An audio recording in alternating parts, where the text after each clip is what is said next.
ఈరోజు ఈ యొక్క 7 కొండలు ఇది వెంకటేశ్వర స్వామి సొంతం. ఈ 7 కొండల్లో ఎలాంటి అపవిత్రమైన కార్యక్రమాలు కానీ లేకపోతే ఈ 7 కొండల్ని కమర్షియలైజ్ చేయడం కానీ ఎక్కడా జరగకూడదు. నేను ఈరోజు పోరాడడం కాదు.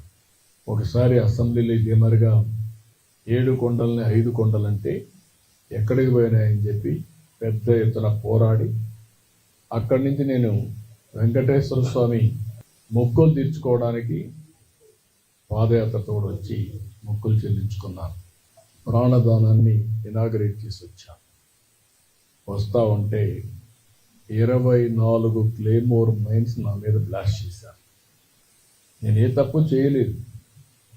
ప్రజాహితం కోసం పనిచేశాను. లా అండ్ ఆర్డర్ మెయింటైన్ చేయాలని ఆలోచించాను.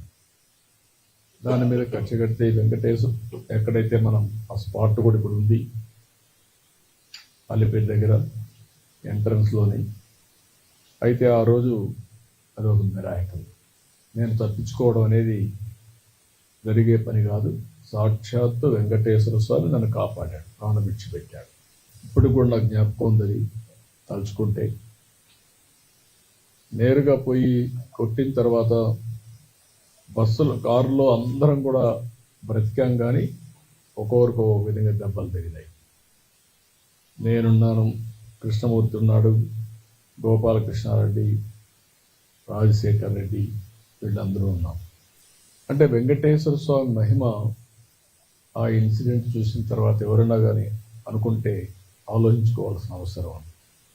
24 క్లేమోర్ మైన్స్ బ్లాస్ట్ చేసిన తర్వాత ఇది తప్పించుకునే అవకాశం లేదు, ఒక్క వెంకటేశ్వర స్వామి మహిమ ఉంటే తప్ప.